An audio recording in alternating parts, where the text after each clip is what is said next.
بسم الله الرحمن الرحيم طه ما أنزلنا عليك القرآن لتشقى إلا تذكرة لمن يخشى تنزيلا ممن خلق الأرض والسماوات العلى الرحمن على العرش استوى له ما في السماوات وما في الأرض وما بينهما وما تحت الثرى وإن تجهر بالقول فإنه يعلم السر وأخفى الله لا إله إلا هو له الأسماء الحسنى وهل أتاك حديث موسى إذ رأى نارا فقال لأهلهم كثوا إني آنست نارا لعلي آتيكم منها بقبس أو أجد على النار هدى فلما أتاها نودي يا موسى إني أنا ربك فاخلع نعليك إنك بالواد المقدس طوى وأنا اخترتك فاستمع لما يوحى إنني أنا الله لا إله إلا أنا فاعبدني وأقم الصلاة لذكري إن الساعة آتية أكاد أخفيها لتجزى كل نفس بما تسعى فلا يصدنك عنها من لا يؤمن بها واتبع هواه فتردى وما تلك بيمينك يا موسى قال هي عصاي أتوكأ عليها وأهش بها على غنمي ولي فيها مآرب أخرى قال ألقها يا موسى فألقاها فإذا هي حية تسعى قال خذها ولا تخف سنعيدها سيرتها الأولى واضمم يدك إلى جناحك تخرج بيضاء من غير سوء آية أخرى لنريك من آياتنا الكبرى اذهب إلى فرعون إنه طغى قال رب اشرح لي صدري ويسر لي أمري واحلل عقدة من لساني يفقه قولي واجعل لي وزيرا من أهلي هارون أخي أشدد به أزري وأشركه في أمري كي نسبحك كثيرا ونذكرك كثيرا إنك كنت بنا بصيرا قال قد أوتيت سؤلك يا موسى ولقد مننا عليك مرة أخرى إذ أوحينا إلى أمك ما يوحى أن اقذفيه في التابوت فاقذفيه في اليم فليلقه اليم بالساحل يأخذه عدو لي وعدو له وألقيت عليك محبة مني ولتصنع على عيني إذ تمشي أختك فتقول هل أدلكم على من يكفله فرجعناك إلى أمك كي تقر عينها ولا تحزن وقتلت نفسا فنجيناك من الغم وفتناك فتونا فلبثت سنين في أهل مدين ثم جئت على قدر يا موسى واصطنعتك لنفسي اذهب أنت وأخوك بآياتي ولا تنيا في ذكري اذهبا إلى فرعون إنه طغى فقولا له قولا لينا لعله يتذكر أو يخشى قالا ربنا إننا نخاف أن يفرط علينا أو أن يطغى قال لا تخافا إنني معكما أسمع وأرى فأتياه فقولا إنا رسولا ربك فأرسل معنا بني إسرائيل ولا تعذبهم قد جئناك بآية من ربك والسلام على من اتبع الهدى إنا قد أوحي إلينا أن العذاب على من كذب وتولى قال فمن ربكما يا موسى قال ربنا الذي أعطى كل شيء خلقه ثم هدى قال فما بال القرون الأولى قال علمها عند ربي في كتاب لا يضل ربي ولا ينسى الذي جعل لكم الأرض مهدا وسلك لكم فيها سبلا وأنزل من السماء ماء فأخرجنا به أزواجا من نبات شتى كلوا وارعوا أنعامكم إن في ذلك لآيات لأولي النهى منها خلقناكم وفيها نعيدكم ومنها نخرجكم تارة أخرى ولقد أريناه آياتنا كلها فكذب وأبى قال أجئتنا لتخرجنا من أرضنا بسحرك يا موسى فلنأتينك بسحر مثله فاجعل بيننا وبينك موعدا لا نخلفه نحن ولا أنت مكانا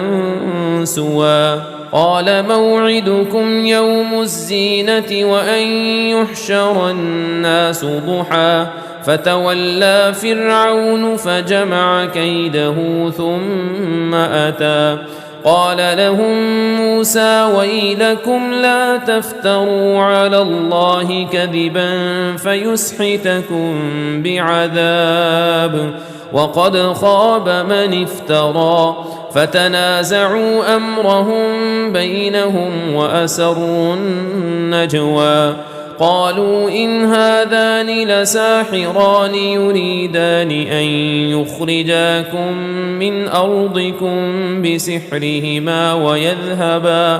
ويذهبا بطريقتكم المثلى فأجمعوا كيدكم ثم أتوا صفا وقد أفلح اليوم من استعلى قالوا يا موسى إما أن تلقي وإما أن نكون أول من ألقى قال بل ألقوا فإذا حبالهم وعصيهم يخيل إليه من سحرهم أنها تسعى فأوجس في نفسه خيفة موسى قلنا لا تخف إنك أنت الأعلى وألق ما في يمينك تلقف ما صنعوا إنما صنعوا كيد ساحر ولا يفلح الساحر حيث أتى فألقي السحرة سجدا قالوا آمنا برب هارون وموسى قال آمنتم له قبل أن آذن لكم إنه لكبيركم الذي علمكم السحر فلأقطعن أيديكم وأرجلكم من خلاف ولأصلبنكم في جذوع النخل ولتعلمن أينا أشد عذابا وأبقى قالوا لن نؤثرك على ما جاءنا من البينات والذي فطرنا فاقض ما أنت قاض إنما تقضي هذه الحياة الدنيا إنا آمنا بربنا ليغفر لنا خطايانا وما أكرهتنا عليه من السحر والله خير وأبقى إنه من يأت ربه مجرما فإن له جهنم لا يموت فيها ولا يحيا ومن يأته مؤمنا قد عمل الصالحات فأولئك لهم الدرجات العلى جنات عدن تجري من تحتها الأنهار خالدين فيها وذلك جزاء من تزكى ولقد أوحينا إلى موسى أن أسر بعبادي فاضرب لهم طريقا في البحر يبسا لا تخاف دركا ولا تخشى فأتبعهم فرعون بجنوده فغشيهم من اليم ما غشيهم وأضل فرعون قومه وما هدى يا بني إسرائيل قد أنجيناكم من عدوكم وواعدناكم جانب الطور الأيمن ونزلنا عليكم المن والسلوى كلوا من طيبات ما رزقناكم ولا تطغوا فيه فيحل عليكم غضبي ومن يحلل عليه غضبي فقد هوى وإني لغفار لمن تاب وآمن وعمل صالحا ثم اهتدى وما أعجلك عن قومك يا موسى قال هم أولئك على أثري وعجلت إليك رب لترضى قال فإنا قد فتنا قومك من بعدك وأضلهم السامري فرجع موسى إلى قومه غضبان أسفا قال يا قوم ألم يعدكم ربكم وعدا حسنا أفطال عليكم العهد أم أردتم أن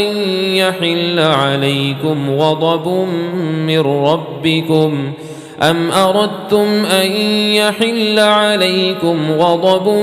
من ربكم فأخلفتم موعدي قالوا ما أخلفنا موعدك بملكنا ولكننا حملنا أوزارا من زينة القوم فقذفناها فكذلك ألقى السامري فأخرج لهم عجلا جسدا له خوار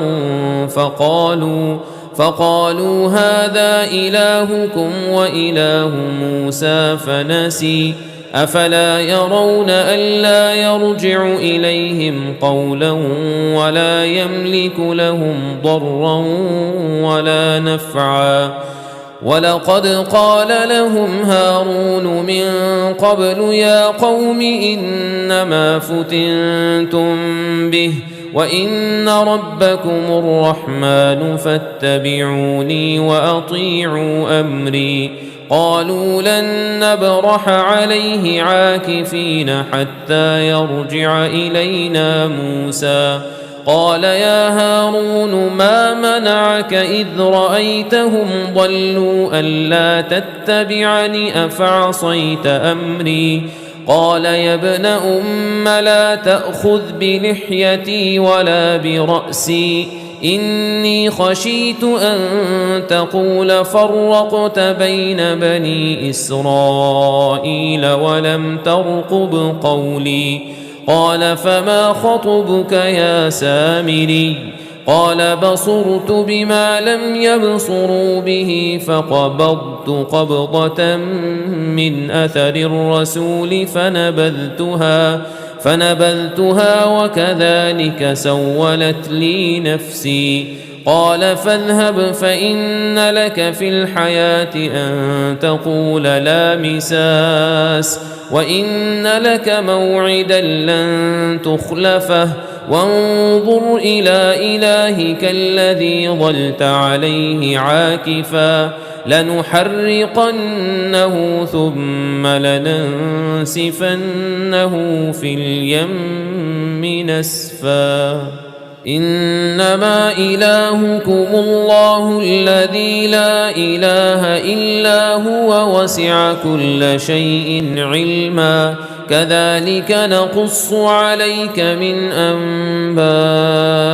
ما قد سبق وقد آتيناك من لدنا ذكرا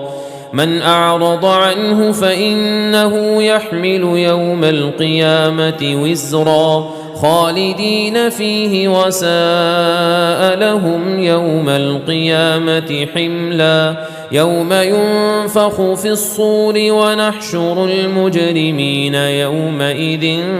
زرقا يتخافتون بينهم إن لبثتم إلا عشرا نحن أعلم بما يقولون إذ يقول أمثلهم طريقة إن لبثتم إلا يوما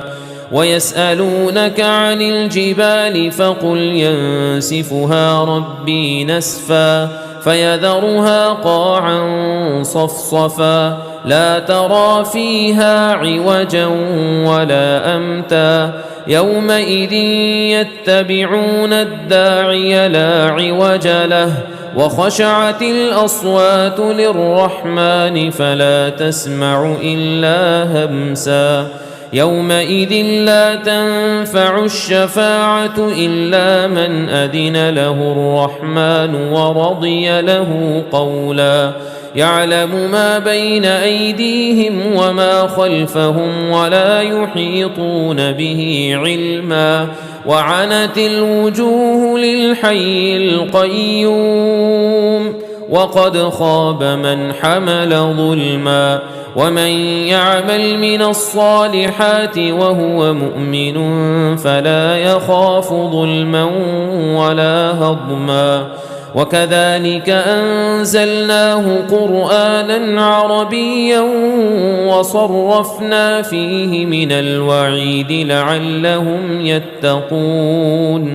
لعلهم يتقون أو يحدث لهم ذكرا فتعالى الله الملك الحق